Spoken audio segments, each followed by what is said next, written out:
बिस्मिल्लाहिर्रहमानिर्रहीम। अस्सलाम वालेकुम नाज़रीन, प्रोग्राम है रिपोर्टर्स कॉर्नर और मैं हूं कैसर खान थनौली। नाज़रीन, reporters corner national press club Islamabad से लेकर आपकी खिदमत में हाजिर हैं और इस वक्त जो मुल्की हालात हैं, मुल्की मामलात हैं, इस हवाले से हम लोग हर हफ्ते बात करते हैं और ये बात रोज़ाना की बुनियादों पर होती है। मुख्तलिफ चैनल्स के ऊपर आप लोग देखते हैं कि मामलात किस तरफ जा रहे हैं और मुल्की हालात क्या हैं।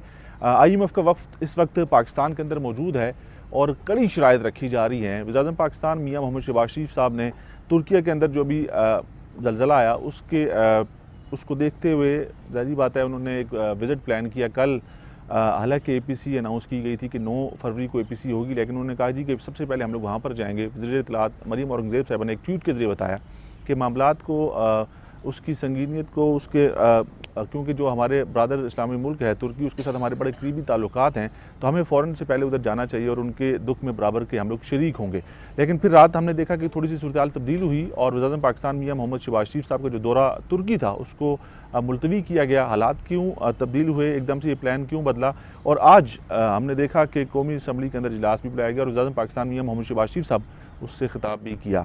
ये मामलात सारे आपके सामने हैं और इस वक्त पाकिस्तान की जो सूरत हाल है, चाहे वो मुआशी एतबार से हम लोग देखें, चाहे वो सिक्योरिटी एतबार से देखें, चीज़ें हमारे कंट्रोल में नज़र नहीं आ रही और हालात दिन ब दिन बिगड़ते जा रहे हैं। इसका हल क्या निकलेगा, कैसे निकलेगा, कौन निकालेगा, बहुत सारे सवालात हैं। और ये सबसे मौसर फोरम है नेशनल प्रेस क्लब इस्लामाबाद, जहाँ पे हम लोग हर हफ्ते सीनियर जर्नलिस्ट का पैनल तश्कील देते हैं और हमारी कोशिश होती है कि मुल्की मामलात को आपके सामने सही शक्ल में रख सकें। आज भी बिल्कुल ऐसे ही करेंगे और आज भी हमारे साथ सीनियर जर्नलिस्ट का पैनल मौजूद है। हमारे साथ प्रोग्राम में शरीक होंगे जनाब अब्दुल वदूद कुरैशी साहब, आप सीनियर जर्नलिस्ट हैं। डॉक्टर अब्दुल वदूद कुरैशी साहब, आपका बहुत शुक्रिया, आपने वक्त दिया। आपके साथ मौजूद हैं फौजिया शाहिद साहिबा, आप भी सीनियर जर्नलिस्ट हैं, आपने भी एक तवील अरसा सहाफ़त के अंदर गुजारा, आपका बहुत शुक्रिया, आपने वक्त दिया। आपके साथ मौजूद हैं डॉक्टर राजा काशिफ जंजुआ साहब, आपका बहुत शुक्रिया सर, आपने भी प्रोग्राम में शिरकत की। आपका आना हमारे लिए जो है बहुत काबिल फ़ख्र है कि आप लोगों ने खुसूसी टाइम निकाल के हमारे साथ प्रोग्राम में शरीक हुए। वदूद कुरैशी साहब, आपसे गुफ्तगू का आगाज़ करेंगे और इस वक्त जो मौजूदा हमारे मुल्की हालात हैं, मामलात हैं, आपने सारी उम्र जो है इस सहाफ़त के अंदर और मुल्की मामलात को देखते हुए गुजार दी है। आप बहुत करीब से सारे मामलात को जानते हैं। इस वक्त जिस स्टेज पे हम लोग खड़े हैं बहसीत पाकिस्तानी, हमारे मामलात किस तरफ जा रहे हैं? बिस्मिल्लाहिर्रहमानिर्रहीम। कैसर खान साहब, बहुत शुक्रिया। जितनी भी सियासत पाकिस्तान में हुई है, ये पहला दौर है जिसमें मायूसी फैल रही है और माशी भी मायूसी है, कानूनी भी है, आइनी भी है, और कोई एक शोबा आप ऐसा नहीं है जिसमें आप मुतमईन हो। लोग बुनियादी तौर पे मायूस होते जाते हैं और इस मुल्क से मायूस होते जा रहे हैं। ये सबसे तकलीफ़ की बात है, ये सबसे प्रॉब्लम की बात है। देखिए, माशी तौर पे हम समझते हैं कि ऐसे हालात हैं जिन हालात से हम नबुर्दोज़मात शायद ना हो सकें। इसलिए नहीं हो सकेंगे कि हम समझते हैं कि $12 बिलियन अगर हमें ज़रूरत है तो हमारे पास अभी 3 बिलियन है और IMF हमसे मुज़ाकरात भी करेगा तो 1 बिलियन देगा। आया मुल्क में इंतखाबात होंगे, नहीं होंगे, आइन में जो लिखा है उसके मुताबिक होने चाहिए। उसके वकला अपनी तौजीहात निकाल रहे हैं कि नहीं होना चाहिए। 34 अफराद के जो है वो स्पीकर साहब ने और इलेक्शन कमीशन ने MNAs को डिसीट कर दिया। हाई कोर्ट ने आज उनको बहाल कर दिया।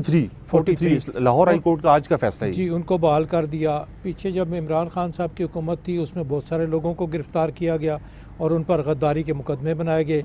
ये हुकूमत आई तो ये इन्होंने भी की है। हालांकि वो किसी सूरत में भी इस दौर में हो या पहले दौर में हो, काबिल इज़्ज़त बात नहीं है, लेकिन उससे बुरी बात जो है वो लोगों की ज़बान की बात है कि गाली गलोच का कल्चर माशरे में पैदा हो गया। ये 2, 3, 4 साल में गाली गलोच का इस तरह का कल्चर नहीं था जो आप शुरू में फ़ोन करेंगे आपको गालियाँ देंगे, टीवी पे गालियाँ देंगे, तकरीर में गालियाँ, और इतनी उरियाँ गाली और बाज़ारी गालियाँ। मैं एक प्रोग्राम स्टूडियो से भी करता हूँ पब्लिक फोरम के नाम से, जो कि कल हमारा प्रोग्राम लाइव हमने ऑन एयर हुआ 7 से 8 बजे। हम लोग उसमें पब्लिक ओपिनियन लेते हैं, हम लोग लाइव कॉल्स लोगों की रिसीव करते हैं।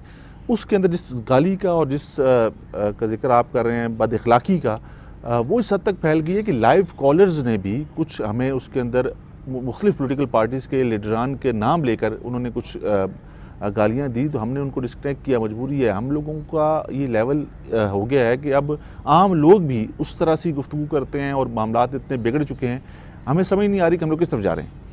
कैसर खान साहब, देखें, एक तो गाली गलोच का कल्चर है, एक आप सोच सकते हैं कि पुलिस के सिपाही ने, एएसआई ने, हेड कांस्टेबल में आपके साथ बदतमीज़ी की तो आपको किसको जाकर दरख्वास्त देंगे? एसपी को देंगे, डीआईजी देंगे। जब यही आए कि वही एसपी, वही डीआईजी 2 करोड़ 3 करोड़ दे के लगाए तो यकीनन वो नीचे से पैसे जाएंगे। तो माशरे में जो मायूसी है कि ऊपर से लेके नीचे तक करप्शन है, पॉलिटिशियन किसी बात पे खड़े नहीं हो रहे, आइन पे खड़ा नहीं होने चाहते, कानून पे नहीं खड़े होने चाहते, मनशियात का इतना ज़्यादा इस्तेमाल हो गया है, अब लोगों का जीना दोबारा हो गया है। सहाफ़त में आप देखें ना, सहाफ़ियों को गिरफ़्तार किया जा रहा है, उन पे मुकदमात बनाए जा रहे हैं, अरशद शरीफ कत्ल हो गए हैं। मतलब ये एक ऐसी सूरत हाल है, सच्ची बात है। काफ़ी तो हमेशा से हमने देखा कि चाहे वो ज़ियाउल हक साहब का दौर हो, चाहे वो जितना भी आप लोग तो बेहतर समझते हैं सारे मामलात को, कोड़े हमेशा खाते रहे। फौजिया शाहिद साहिबा, आपने भी बड़ा एक तवील अरसा इस सहाफ़त के अंदर गुजारा और मुल्की मामलात को बहुत करीब से देखती हैं, जानती हैं। इस वक्त जो हालात हैं, हम जैसा आदमी, मेरे जैसा आदमी जो सारा दिन ख़बरों को इधर से लेके उधर, उधर से लेके इधर देखता है, पढ़ता है, बताता है, बनाता है, उसको समझ नहीं आ रही। आप कुछ समझा पाएंगे कि मामलात किस तरफ जाएंगे? बात बिल्कुल जहन में रखें कि इसी मुल्क में एक कॉन्शियसली एक फीलर छोड़ा गया और उस पर काम किया गया, और वो काम ये था कि किस तरह सियासत को और सियासतदान को बदनाम किया जाए। मैं एबडो की तरफ इशारा कर रही हूँ जो अयूब खान के दौर में शुरू हुआ। उस वक्त से लेके अगर ये देखा जाए तो इस मुल्क में एक एजेंडा रहा है और उसका काम यही है कि सियासत को और सियासतदानों को किस तरह लोगों को बदजन करना है। जहाँ तक मैं थोड़ा सा इख्तलाफ करूँगी, आज के हालात की हम बात करते हुए जब चलते हैं तो हम माजी में भी अगर देखें तो मुस्तकिल यही सूरत हाल, बदतरीन सूरत हाल हमें देखनी मिलती है। मायूसी भी हमें मिलती रही है, चाहे वो बांग्लादेश बनने के बाद की मिली है, चाहे ज़ियाउल हक के दौर में मिली, या बेशुमार अदवार ऐसे रहे कि मायूसी भी होती रही।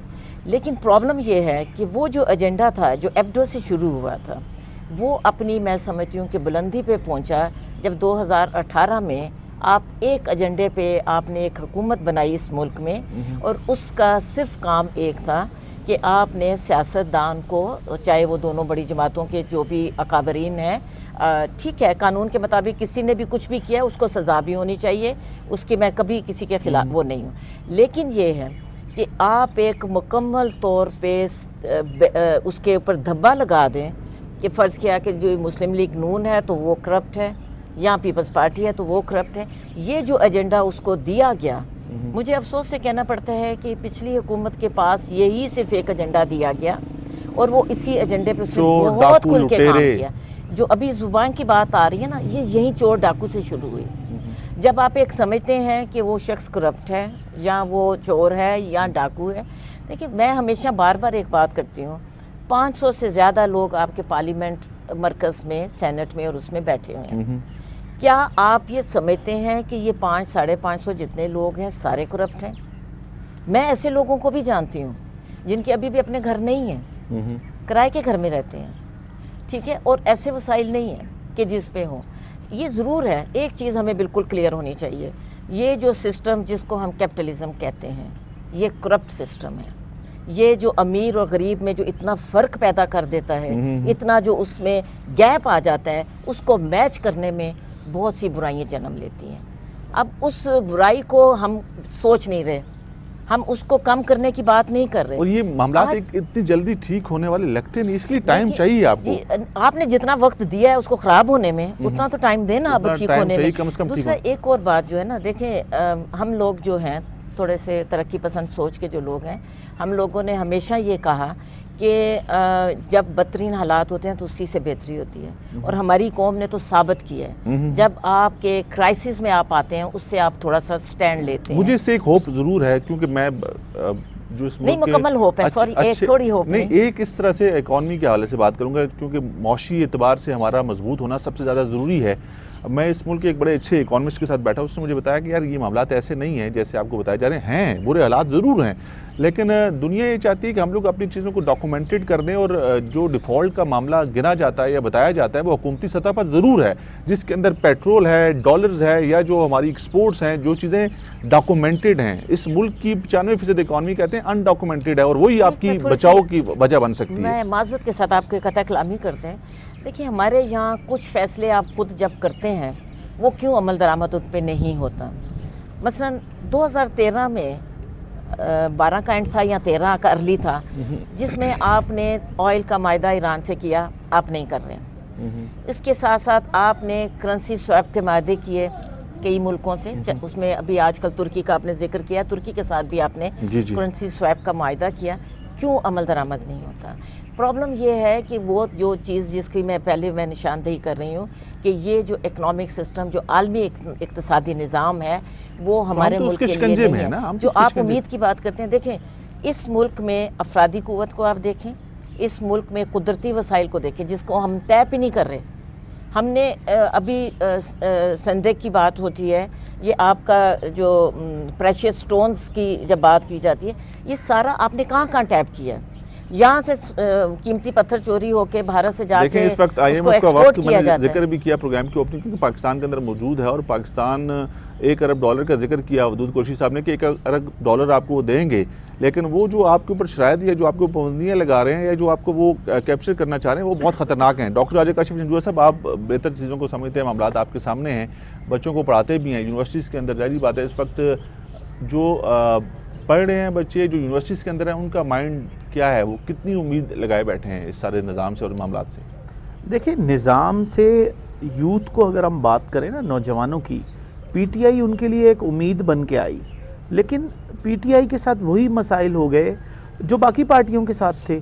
यानी कि जो जमहूरियत है, इलेक्शन है, सियासी पार्टियां हैं, ये सब सिस्टम मुकम्मल होता है पार्लियामेंट में जाके। PTI ने पार्लियामेंट को कभी अहमियत ही नहीं दी। 4 वर्ष पार्लियामेंट में जाने के लिए वही तरीका इख्तियार किया जो इससे पहले हुकूमतें बनाती रही या हुकूमतें बनती रही। मसला यहाँ से शुरू हुआ ना, अगर उन्हीं बैसाखियों का आपने सहारा लेके पार्लियामेंट तक जाने तक, फिर तो आप निज़ाम को तब्दीली नहीं कर सकते, जिसका शिकवा आज हमारे चेयरमैन पाकिस्तान तहरीक इंसाफ इमरान खान साहब करते हैं। देखें उनके पास जो चीज़ें थी, इख्तियारात थे, या जो उनके पास जैसे लोग उनको मिले वो ले गए, लेकिन मसला ये नहीं था कि वो उनको कैसे लोग मिल गए। बात ये है कि अगर पार्टी का स्ट्रक्चर होता है, आप ये देखें कि यहाँ पार्टी का स्ट्रक्चर या तंजीमी ढांचा अगर हम देखें तो वो MQM के पास होता था, एक तंजीमी मजबूत ढांचा था। अच्छा, दूसरा या जमात इस्लामी के पास है। अच्छा, जमात इस्लामी के साथ ये हुआ कि पाकिस्तान इस्लाम के नाम पे बना है, लेकिन लोगों का जहन या वो किरदार इस्लामी नहीं है और वो हो भी नहीं सकता, तो इसलिए वो जमात इस्लामी के वोटर नहीं हुए। लेकिन इस दफ़ा लोकल बॉडीज़ के अंदर हमने देखा, कराची के अंदर हाफिज़ नईम के ऊपर लोगों ने एतमाद किया। अच्छा देखें, हाफिज़ नईम ने जो कैंपेन चलाई वो जमात इस्लामी के ही थे, लेकिन उन्होंने जदीद तरीके इख्तियार किए जिसकी वजह से वो लोगों के करीब हो गए। अच्छा, वो यानी कि उन्होंने PTI से, यूँ कहिए कि तमाम सियासी पार्टियों ने PTI से सीखा है। 2016-17 में अगर हम टाइम को देखें, मुस्लिम लीग नून में मरीम नवाज़ साहिबा एक बड़ी उम्मीद लेके आई और उन्होंने जिस तरीके से सोशल मीडिया पे एक्टिविटी की, हमें उसकी मिसाल नहीं मिलती। सोशल मीडिया जब से बना है, अच्छा सोशल मीडिया पे बात करें 2012, 13 या 14 की हम बात करें तो ट्विटर का जो पहला इस्तेमाल है ये प्रॉपर सियासी बुनियादों पे, या जिन साहब की सबसे पहले हमें स्क्रीन पे ट्वीट नज़र आई वो बिलावल थे। बिलावल ने आके सेटअप शुरू किया, लेकिन वो फिर उस तरह नहीं चला उनसे, या वो आगे चीज़ें ख़त्म होती गई। पीपल्स पार्टी, लेकिन सोशल मीडिया का कहते हैं इस्तेमाल तमाम तरह के पॉलिटिकल पार्टीज़ की बात करें, वो सबसे अच्छा, सबसे मौसर वो पाकिस्तान तहरीक इंसाफ ने किया और उसके नताइज भी उनको मिले। इसके ऊपर कुछ मज़ीद भी बात करेंगे। वदूद कोशी साहब से मैं भी बात करना चाहूँगा, क्योंकि इस वक्त जो मुल्की मामलात हैं उस सब के लिए जो है वो बहुत बायस तशवीश हैं कि हम लोग किस तरफ जाएंगे, कहाँ पर खड़े होंगे। तुर्किया के अंदर इस वक्त जो आने वाला ज़लज़ला है, हम लोग अपने उन भाइयों की मदद करना चाहते हैं, हमने कुछ इमदादी सामान भिजवाया भी है, लेकिन इस वक्त हमें अपनी बहुत सारे हमारे मामलात ख़राब हैं, हमें अपनी मदद की ज़रूरत है। और जिन शराइत का मैं बार बार जिक्र कर रहा हूँ, IMF जो हमसे चाहता है, अगर हम लोग पूरे करते हैं तब भी हम लोग फंस जाते हैं, अगर नहीं करते तब भी हम लोग फंसे हुए हैं, पीछे आ गए और आगे खाई है। ये मामला कहाँ पर जाकर रुकेंगे, कैसे रुकेंगे, ये सवाल है। एक ब्रेक से वापस आते हैं। आप लोग देख रहे हैं reporters corner, national press club Islamabad से।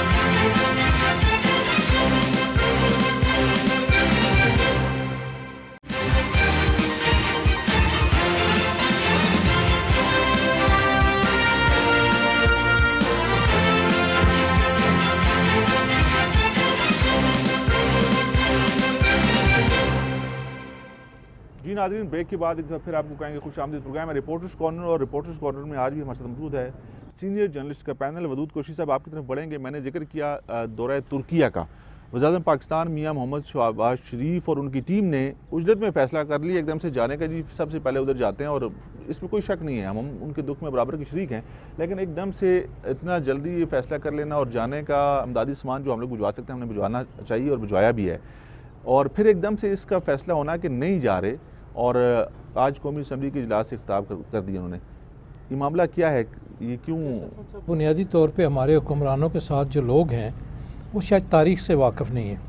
मियाँ नवाज शरीफ साहब भी जब ज़लज़ला हुआ था तो उन्होंने वहाँ कहा कि मैं जाना चाहता हूँ, तो पाकिस्तानी एम्बेसडर ने जबरन रोका कि जनाब आप ना जाएं, अभी तो रिलीफ के कामों में अपने मुश्किलात में फंसे हुए, तो बस हमें मैं यही आपसे हमारी जानना चाह मेज़बानी रहा था, कैसे इस दफ़ा भी यही हुआ ना? जी सर। और फिर उसके बाद भी उन्होंने 6 दिन के बाद दौरा किया, और ये कभी होता नहीं है कि किसी मुल्क में ज़लज़ला आ जाए, कोई आफत आ जाए तो आप जाए फिर आपकी मेज़बानी में लग जाए, कैसे हो सकते हैं, उनके अपने मामलात हैं। तो वो बहुत उजलत में किया, और मुझे लगता है कि उनके साथ जो मशीर है वो कोई तारीख़ से वाक़फ़ नहीं है और इससे भी वाक़फ़ नहीं है कि क्या करना चाहिए किस हालत में। भाई आप रिलीफ के लिए लोग भेज दें, सामान भेज दें, खुद जाएंगे, आप एक मुल्क के सरबराह हैं, आपका प्रोटोकॉल देंगे, आप खुद जाके क्या कर लेंगे वहाँ? आप वहाँ करेंगे क्या? मसलन देखिए जब यहाँ पर टावर गिरा इस्लामाबाद में तो लोग नीचे थे, परवेज़ मुशर्रफ साहब उसके ऊपर खड़े हो गए, तो 2 घंटे खड़े रहे और 2 घंटे तक लोग नीचे चीखें मारते रहे और सब लोगों को रोक दिया कि वो फ़ोटो सेशन था। फिर वो हटे तो उसके बाद लोगों को निकालना शुरू। तो ऐसे मौके पे वज़रा को चला जाना, प्राइम मिनिस्टर अपने मुल्क में भी अगर कहीं खुदा न ख्वास्ता को मसला हो तो आप वज़ीर खड़ा इमदादी सरगर्मियाँ तेज़ करें, आप जो कर सकते हैं वो करें। तो वो अपने प्रोटोकॉल के चक्कर में जो है वो नुकसान होता है, फ़ायदा नहीं होता और उसका तासर भी अच्छा नहीं पड़ता।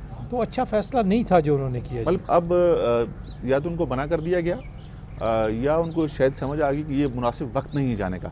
दूसरी तरफ बढ़ेंगे, एपीसी का हमने जिक्र किया। एपीसी के अंदर चेयरमैन पाकिस्तान तहरीक इंसाफ इमरान खान साहब से रब्ता करने की कोशिश की गई थ्रू परवेज़ खटक साहब और असद कैसर साहब, साबिक स्पीकर जो कौमी असम्बली के थे, उनसे रब्ता किया गया, या सादिक साहब ने उनसे रब्ता किया और वो जो मामला था जिससे रब्ता किया गया, कहते हैं कि हमें कबूल नहीं है, जो एक तरीक़ाकार है। और वाकई ये एक नेशनल लेवल के लीडर को जब आप उनसे रब्ता करते हैं तो उसका एक तरीक़ाकार है, वैसे ही होना चाहिए।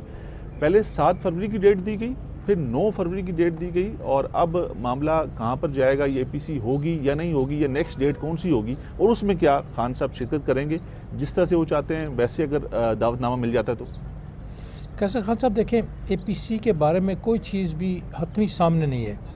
मसलन तासर ये था कि एपीसी होगी, इसमें फ़ौज के आईएसआई के नुमाइंदे बैठे होंगे, जी। वो बात करेंगे और हम इसको सिर्फ़ और सिर्फ दहशतगर्दी पे करेंगे। फिर जब वक्त गुजरा, इमरान खान साहब को उन्होंने दावत दी, उन्होंने कहा मैं दावत कबूल नहीं करता।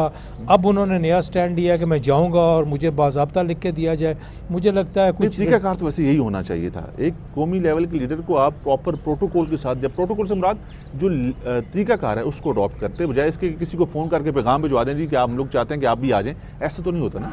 मेरा ख्याल है कि शायद वो नहीं आना चाहते, लेकिन कुछ सीनियर रिटायर्ड लोगों ने उनको समझाया कि आप जाएं। अब जब दोबारा एपीसी होगी तो मेरे ख्याल में सिर्फ पॉलिटिशियंस होंगे। अगर इमरान खान जाते हैं तो फिर बाकी जो है ना फौजी हल्के या वो नहीं होंगे। अब उसमें सिर्फ लगता है पॉलिटिशियन मौजूदगी के बगैर तो फिर एपीसी इतनी सूदमंद साबित नहीं होगी, क्योंकि इस वक्त जो मुल्की हालात हैं और जो दहशतगर्दी के हमें खतरात और चैलेंजेस हैं वो बेहतर ब्रीफ कर सकते हैं। जी, इसका मुझे लगता है अब स्कोप बढ़ा दिया। पहले स्कोप तो दहशतगर्दी था, अब मुझे लगता है इलेक्शन भी लाना चाहते हैं, फाइनेंस भी लाना चाहते हैं, अब बहुत सारी चीज़ें उसमें ले हैं। तो वो एपीसी नहीं है जो मकसद था कि दहशतगर्दी हुई है, दहशतगर्दी के खिलाफ नेक्टा में तरमीम की जाएँ, उस पर अमल दरामद किया। अब मुझे लगता है ये एक सियासी किस्म का काम होगा और वो एक बीच दरमियान में बहुत छोटा सा उसका स्पैन मिलेगा या वक्फा मिलेगा या गुफ्तगू होगा, बाकी चीज़ें डाल देंगे। तो वो जो शुरू में जो जज्बा था, अब उस जज्बे को कमज़ोर कर दिया गया, ख़त्म कर दिया गया। अब मुझे लगता है कि बहुत सारा मलगूबा डालेंगे, फिर उसके ऊपर वो कहेंगे एजेंडा दो, फिर एजेंडे पे बात होगी। तो ये लगता है अभी और 10-15 दिन 20 दिन और डिले होना शुरू हो जाएगा। फौजिया शाहिद साहिबा, आप क्या कहेंगी एपीसी के हवाले से? और जिस तरह से वदूद कुरैशी साहब ने फरमाया, ऐसे ही होगा कि इसमें आपकी नज़र में कुछ तब्दीलियाँ और हैं या कुछ मामला? हम लोग तो ये समझते थे कि आर्मी चीफ इस वक्त आपको पता है हमारे मुल्क में मौजूद नहीं है, उनका होना ज़रूरी था। और दूसरा, एकदम से प्राइम मिनिस्टर ने तुर्किया का प्लान किया, ये वजह हो सकती थी। लेकिन अब मामलात कुछ और तरफ जा रहे हैं, और जिस तरह से वदूद कुरैशी साहब ने जिक्र किया, यही मामला है कि कुछ और भी हो सकता है। 2 बातें, एक तो सबसे पहले चूँकि एक बात की जा रही है 2014 की कि उसमें भी एपीसी जब हुई और उस वक्त एक धरना चल रहा था और एक बहुत सान्या बहुत बड़ा हो गया एपीसी में, और उसके बाद आपने देखा कि वो आप शरीक हो गए और आपका 20 नकाती एजेंडा भी आ गया, सब कुछ हुआ। उसमें किसने किरदार अदा किया था उनको लेके जाने में? अभी भी जो हमें दिखाई दिया है, मुझे दुख से कहना पड़ता है, कोई ज़्यादा मुझे खुशी नहीं होती कि जब हमारे सियासतदान, फ़ौज कहती है न्यूट्रल हैं लेकिन उनकी तरफ नज़रें जमाए बैठे होते हैं।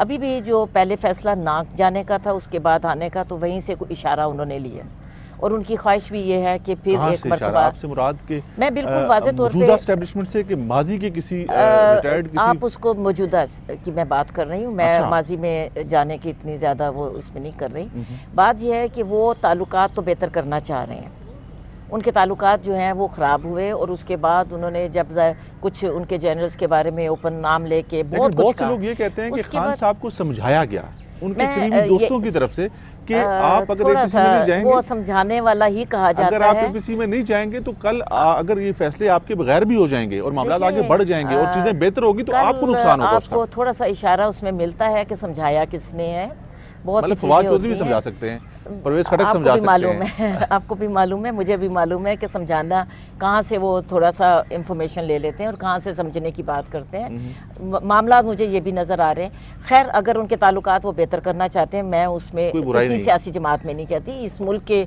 लोग हैं, एस्टेब्लिशमेंट इस मुल्क की है, वो सारे। लेकिन ये है कि जिस तरह आप चाह रहे हैं उसको थोड़ा सा पीछे कर दें। सियासी तौर पे मैं ज़ाती तौर पे बहुत ख़िलाफ़ हूँ कि सियासी मामलात आप पार्लियामेंट से बाहर सेट करें। पार्लियामेंट आपकी मौजूद है, आपकी सेनेट मौजूद है, एक बड़ा ऐवान बाला आपके पास मौजूद है।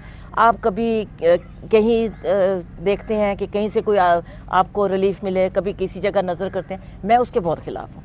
सारी चीज़ें, सियासी बातें जो हैं पार्लियामेंट में की जाए। सियासी निज़ाम को, सियासी जमातों को, सियासी वर्कर्स को अभी पार्लियामेंट के थ्रू देखिए सारे हमें मामला कितना बड़ा, ये बहुत बड़ा सेटबैक होता है, ये कोई अच्छी बात नहीं। अभी आपने जिक्र भी किया कि कुछ लोगों के इस्तीफे वापस हो गए, कुछ हो गए।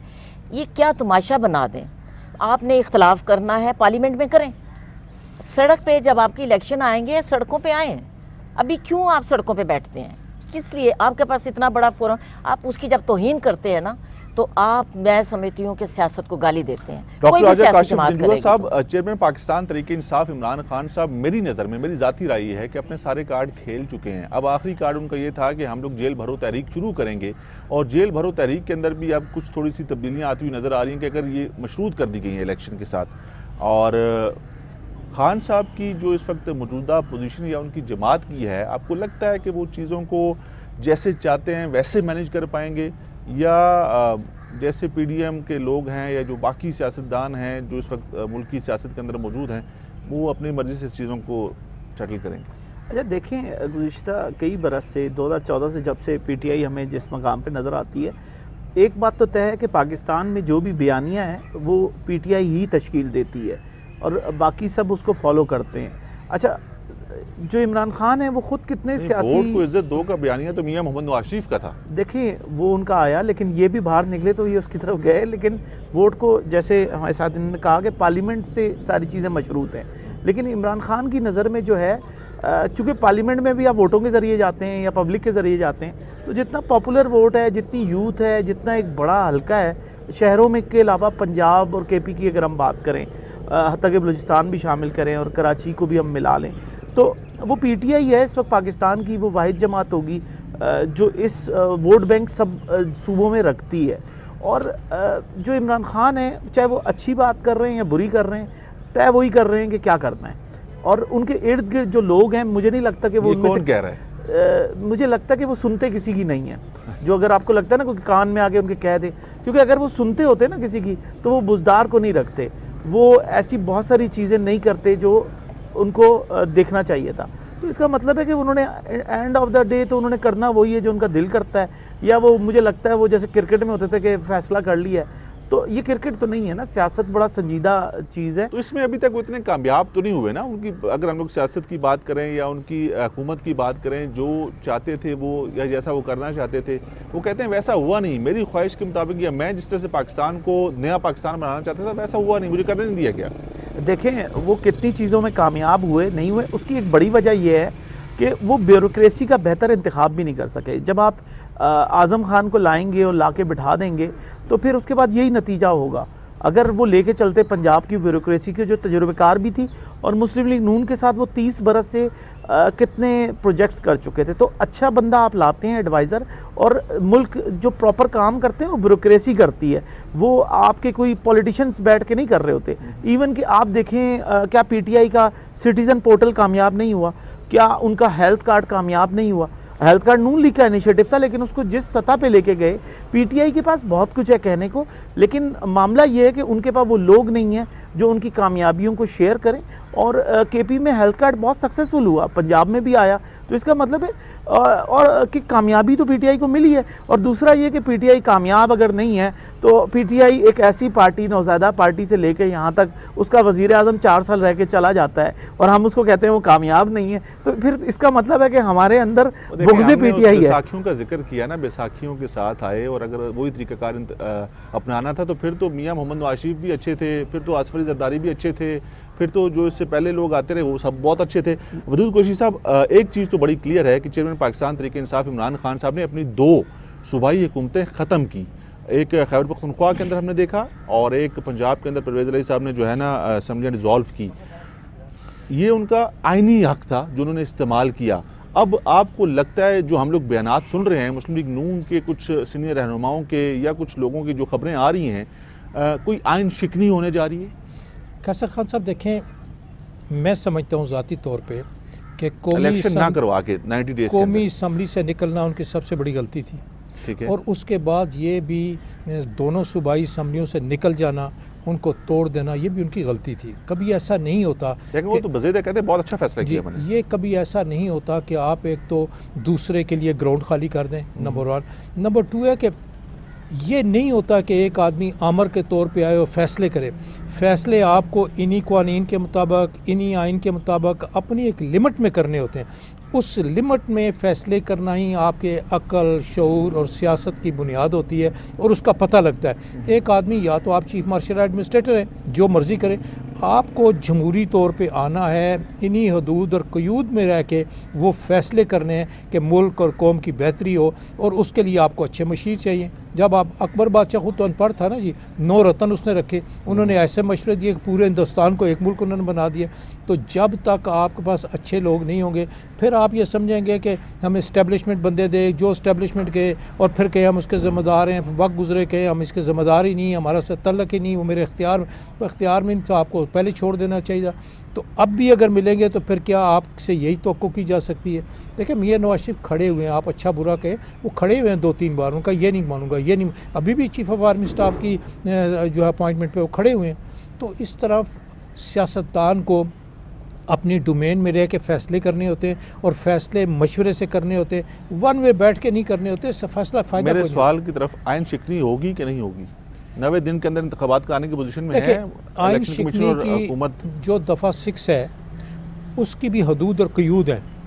आप आइन को अगर तोड़ देते हैं, ख़त्म कर देते हैं, मुअत्तल करते हैं, तो वो आइन शिकनी होती है। मसलन जब से 1973 का आइन बना है, उर्दू ज़बान कौमी ज़बान है नहीं है? क्या तमाम स्टेट बैंक वगैरह उसके ऑफिस इस्लामाबाद में आ गए? वो भी हैं। तो बेशुमार आइन की शिकें जिनके कभी अमल दरामद हुआ ही नहीं, तो किसको फांसी देंगे, किसके? तो दफ़ा 6 इस तरह लगती नहीं। उसका मतलब सिंपल है कि आपने आइन को लपेट दिया, मुकम्मल ख़त्म कर। शिकें हैं, उसके ऊपर सुप्रीम कोर्ट फैसला करे, वो कहते हैं जी ये होगा, सुप्रीम कोर्ट फैसला। तो इस तरह वो आइन शिकनी, मतलब कोई भी वजह बना के 90 दिन के अंदर अगर इंतखाबात नहीं कराते 2 सूबाई असम्बलियों के हलकों में, तो मामला को इतना पेचीदा नहीं होगा, हालात कंट्रोल किए जा सकते हैं। सुप्रीम कोर्ट फैसला करेगी, हाई कोर्ट फैसला करेगी, फिर अदालतें इसमें इंटरवीन करेंगी नहीं, वो उसका करेंगे, उसकी तशरीह करेंगी, बताएंगी, वो अहकामात देंगी, फिर उधर जाएगा। वो उस तरह की आइन शिकनी वो नहीं है जिसके लिए मैं इस पे आपसे भी राय लेना चाहूँगा, लेकिन नाज़रीन प्रोग्राम वक्त हो जाता है, ब्रेक लेंगे, वापस आएंगे। आप लोग देख रहे हैं reporters corner, national press club Islamabad से।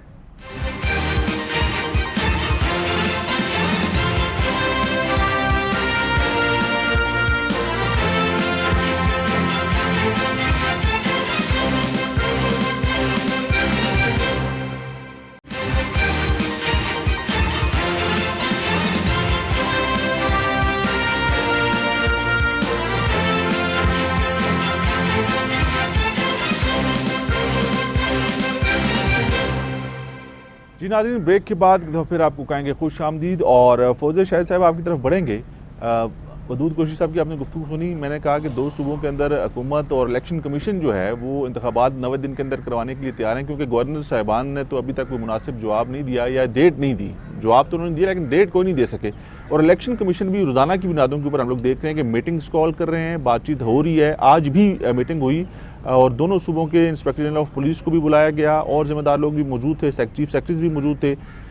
इलेक्शन करवाने के मूड में हैं कि नहीं? देखिए, एक तो 2 बातें जो सामने हमें दिखाई दे रही हैं। नंबर 1 ये है कि इलेक्शन का साल है और चंद माह बाद इलेक्शन, एक जनरल आपके इलेक्शन होने वाले हैं। उससे 2-3 माह पहले आप एक असम्बलीज डिज़ोल्व करते हैं और क्यों की जाती हैं ये, जैसे अभी वदूद साहब ने कहा है कि ये एक मजाक बनाया हुआ है कि आप हमारे आइन के अंदर इस चीज़ की गुंजाइश है ना, इसमें कोई बात नहीं है। बिलाशुबा देखिए, आइन को भी आप अपने तकाज़ों में भी देखते हैं। ये कोई बात नहीं है कि आइन के मुताबिक तो है 90 दिन में होने चाहिए और आइन के मुताबिक हर हालत में उन्हें कराने चाहिए। वो अलग बात है कि आजकल मिसाल दी जा रही है मोहतरमा की शहादत की कि कुछ लेट हो गया, मतलब मुख्तलिफ औकात में की जा रही है, फ्लड्स हो गए, वो लेट हो गया, कुछ इस किस्म की। अब खुदा न खास्ता ये आप क्या ऐसे हालात पैदा करना चाहते हैं कि लेट हो जाए, मैं उसकी कोई हामी नहीं हूँ। लेकिन ये जो मजाक बनाया जाता है कि एक शख्स ही सारी सीटों पे इलेक्शन लड़ेगा, मैं थोड़ा सा जो है ना, जो एक मोतबर रवैया सियासतदान को होना चाहिए उस नहीं। अभी जो कौमी असम्बली के इलेक्शन अनाउंस हुए, बाई इलेक्शन, उसके अंदर तमाम तर कैंडिडेट्स को कहा गया कि अब आ गए हैं, लेकिन पहले यही एक मजाक बन, लेकिन हमने देखा अब तो ये मामला आज लपेट दिया गया ना, अब तो वो हाई कोर्ट लाहौर ने खत्म ही कर दिया, वो डिसाइड हो गया। लेकिन उससे पहले हमने देखा कि 9 सीटों पे इलेक्शन हो के वो क्या हुआ, ना कोई हलफ हुआ है, ना कहीं किसी ने कोई सीट छोड़ी है। वो सीटें कहाँ गई 9-10 जो पहले हुई थी। बात यह है कि आप इसको दुनिया में मजाक ना बनाएं। कॉन्स्टिट्यूशन आपकी यकीनन हर एक की बड़ी मोतबर किताब होती है, उसके जो कवानीन है उसका एहतराम किया जाता है, सब कुछ होता है, लेकिन आपने एक मजाक बना दिया। अभी थोड़ा सा पहले ही हम देख रहे थे, जो बार बार एक बात आ रही थी कि कौमी हुकूमत की बात हो रही है, 2 साल के लिए कौमी हुकूमत। कौन सी कौमी हुकूमत? क्या ये हुकूमत को आप कौमी हुकूमत का नाम दे के आगे लेके जाना चाहते हैं? अगर इस किस्म की भी कहीं सोच पैदा होती है या बात की जाती है तो मैं उसको शर्मनाक कहूँगी। मैं नहीं समझती कि किसी भी किस्म की, क्योंकि कौमी हुकूमत का कोई वजूद नहीं है आपके कॉन्स्टिट्यूशन में। फिर आ जाता है कि आप टेक्नोक्रेट्स की बात, 70 साल जो तारीख है हमारे मुल्क की, हमारे जमहूरी सिस्टम में तो नाकाम रहा ना। जी, मैं आपसे यही बात अर्ज कर रही हूँ। फिर आ जाती है कि टेक्नोक्रेट्स की। हमने ये देखा है कि देखिए, टेक्नोक्रेट्स जो है ना, थ्योरेटिकल एंड प्रैक्टिकल में बहुत फ़र्क होता है। टेक्नोक्रेट्स बहुत काबिल इंसान होते हैं, अमली शक्ल में वो कामयाब नहीं हमें दिखाई दिए। यहाँ तजर्बात हुए हैं ना, हम क्यों नहीं देखते? अभी वदूद कुरैशी ने कहा कि माजी से तजर्बात से जो है सीखना होता है। आपने 70-72 साल 75 साल गुजार दिए हैं, अभी आप फिर अलिफ बे से शुरू हो रहे हैं।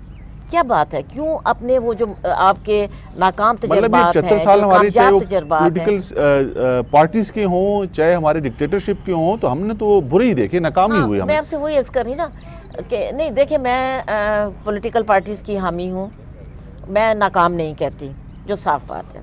वो अलग बात है कि क्यों चलने नहीं दी गई, उस पर हम ज़रूर बात करते हैं। ये कोई बड़ी फ़ख्र की बात नहीं है कि हम ये कहें कि कोई भी वज़ीर आज़म ने मुद्दत पूरी नहीं की। ये कोई अच्छी बात नहीं है, ये कोई फ़ख्र की बातें नहीं है कि हम अपनी तारीख़ में बच्चों को ये बता रहे हैं कि वज़ीर आज़म ने किसी ने पूरी नहीं की, फ़लान नहीं किया।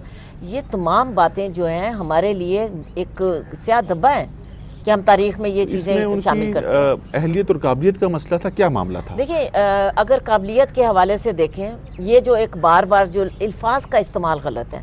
मसलन अभी भी ये कहा जाता है बारियाँ लगी हुई। मेरा ख्याल है कि पूरी दुनिया में, वो अलग बात है कि हमारे यहाँ इस खित्ते में थोड़ी सी एक शख्स परस्ती जो है या शख्सी वो परस्ती का एक है एलिमेंट यहाँ पाया जाता है। और ख़ानदान के आगे हम देखते हैं कि आगे ख़ानदानी सियासत भी चलती है, लेकिन उस तरफ अगर देखें तो हर प्रोफेशन ही चलता है। अब हम अपने प्रोफेशन में देख रहे हैं कि हमारे बहुत सीनियर जर्नलिस्ट के बच्चे आगे इस प्रोफेशन में आ रहे हैं, तो ये चीज़ें थोड़ी सी होती हैं। लेकिन जहाँ तक बारियों की बात है, अमेरिका को बहुत बड़ी डेमोक्रेसी कहते हैं। ये होना ज़्यादा अच्छी बात है, क्योंकि आप अच्छे तरीके से सीख की चीज़ों को आगे आ सकते हैं। तजर्बात से आते हैं, सीख के भी आते हैं, आपके साथ एक टीम बड़ी डेवलप हो जाती है। और आपने सारी उम्र ऐसा एनवायरनमेंट देखा होता है। अगर पीपल्स पार्टी की बात करते हैं, नून की बात करते हैं, उनके साथ अच्छे तजर्बाकार लोग शामिल हैं। अभी हमें जो बहुत ज़्यादा आया, क्योंकि हमने अभी खुद ही एतराफ़ जो किए गए, आपकी पंजाब के वज़ीर ने कहा कि जी पैम्पर्स वो चेंज कर रहे थे, कितनी नैपीज़ चेंज करते, क्या बातें हैं। सारा जो है वो कहते हैं जी मेरे बस में कुछ नहीं था, मुझे बजट का वोट लेना होता साबित होती है कि पूरा सच कोई भी नहीं बोलता। डॉक्टर राजा का वो बात नहीं है। देखिए बात यह है कि हम जब ये बात करते हैं कि उन्होंने कोई डिलीवर किया, किसने डिलीवर किया, वो ये कहते हैं मुझे बजट के लिए उनके पास जाना पड़ता था कि लोगों को राजी करने फलां। सेनेट इलेक्शन हो या कोई भी इलेक्शन हो, कोई मामला हो, तो मुझे उनकी तरले मिन्नतें करने पड़ती तो थी। ये तमाम चीज़ें भी तो देखना पड़ती है ना कि ये आप क्यों नहीं कर पा रहे थे। आप तो नहीं थे वहाँ, मौजूद नहीं थे, कोई और मौजूद था आपकी जगह। और उनकी साबका तकरीर मौजूद है, उन्होंने कहा कि अगर मैं बेख्तियारा हुआ तो मैं कभी भी नहीं इस चीज़ को एक्सेप्ट करूंगा, मैं छोड़ दूंगा। डॉक्टर राजा काशिफ नजूआ साहब, अगर हम लोग पॉपुलैरिटी की बात करें, मैंने जो तारीख़ पढ़ी है, ये जो मैंने सियासत को देखा है, हमारी मुल्क की सियासत को, जुल्फ़िकार अली भुट्टो साहब बहुत पॉपुलर थे। फिर मैंने मोहतरमा बेनज़ीर भुट्टो साहिबा का भी दौर देखा, वो बहुत पॉपुलर थी। मियाँ मोहम्मद नवाज शरीफ साहब का जो दौर था वो बहुत पॉपुलर थे।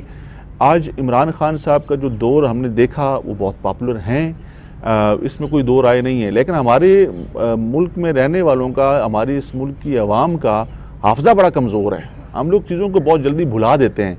आपकी क्या राय है, अगर इलेक्शन अपनी मुकर्रर वक्त पर होते हैं तो मामला किस तरफ जाएंगे? खान साहब की जो उम्मीदें हैं, जो एक्सपेक्टेशंस हैं, वैसा कुछ होगा कि नहीं होगा?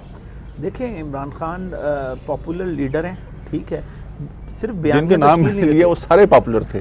नहीं, वो सब पॉपुलर थे, लेकिन उनके दौर में सोशल मीडिया नहीं था। दूसरा ये कि कोई भी आया हो, वो जिन रास्तों से, जिन सीढ़ियों से, जिन दरवाज़ों से होके आते हैं, कुछ लोग कह देते हैं, इमरान खान सादे आदमी हैं, वो कह देते हैं, बाकी लोग बोलते नहीं हैं, बाकी ज़रा मजबूत हैं, वो आते वो भी सारे वहीं से हैं। और मतलब क्या नवाज शरीफ को ज़ियाउल हक के ज़रिए नहीं आए? लेकिन ये बातें देखें, पाकिस्तान में माशाल्लाह एक हकीकत है, हम उससे नज़रअंदाज नहीं कर सकते। अगर हम आज बैठ के कहेंगे कल माशाल्लाह नहीं लगेगा, तो पाकिस्तान में कोई गारंटी नहीं उठा सकते इसकी। कोई गारंटी नहीं है, और कभी भी लग सकता है, ये हकीकत है। और अगर हम बात करें तो हमारा तो टाइम माशाल्लाह का पूरा हो चुका है, उसूलन तो लग जाना चाहिए था, लेकिन नहीं लग रहा। इसके पीछे भी कोई राज होगा, कोई हिकमत होगी, ऐसे बने नहीं ऐसी हिकमत होगी अल्लाह ताला की, क्योंकि पाकिस्तान तो कहने वाले तो बहुत सारी बातें कहते हैं, लेकिन ये बात सच है कि इमरान खान को हम अगर काम के लिहाज से बात करें, वो अपनी जगह, उनकी मजबूरियां सभी की होती हैं। यही मजबूरियां हैं जो मोहतरमा को भी बाहर कर देती हैं, कभी नवाज शरीफ साहब कभी बाहर हो जाते हैं। लेकिन एक हकीकत यह है कि अगर इमरान खान नाअहल भी हो सकते हैं, लेकिन अगर नवाज शरीफ तीसरी मरतबा ये या अगली दफ़ा फिर अहल अगर किसी तरह से हो जाते हैं, तो फिर इमरान खान को भी माइनस करना इतना आसान नहीं होगा। अच्छा, इमरान खान में और बाकी लोगों में एक ये फ़र्क है कि वो पाकिस्तान के अंदर मौजूद हैं। उनके अलावा आप जितने लीडर देखें, मोहतरमा भी जब वो पोजीशन में गई तो वो दुबई में उन्होंने टाइम गुजारा, नवाज शरीफ लंदन में टाइम गुजार रहे हैं, तो इमरान खान पाकिस्तान में बैठे हैं। हमें उनसे इख्तलाफ हो सकता है, लेकिन ये तो हमें मानना पड़ेगा कि इमरान खान को सियासत नहीं आती, लेकिन वो बंदा पाकिस्तान के अंदर बैठा है। अच्छा, पाकिस्तान में और ये देखें, यूथ आपकी नौजवान नस्ल पागल नहीं है जिसको हम कह देते हैं कि वो बिल्कुल फारिग हैं, ऐसा नहीं है। और दूसरा, वोट बैंक, पाकिस्तान में वोट डालने का तसव्वुर कहाँ था?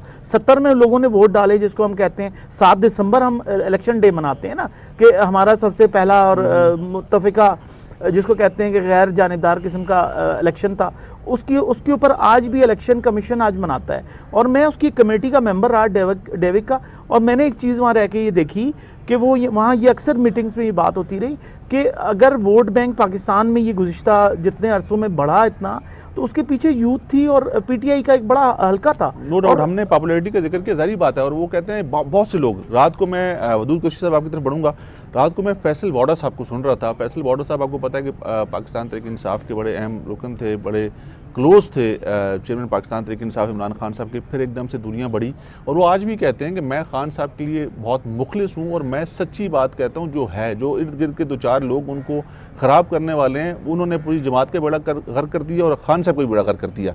उन्होंने ये बात कही कि मैं देख रहा हूँ कि खान साहब डिसक्वालीफाई हो जाएंगे बिफोर इलेक्शन।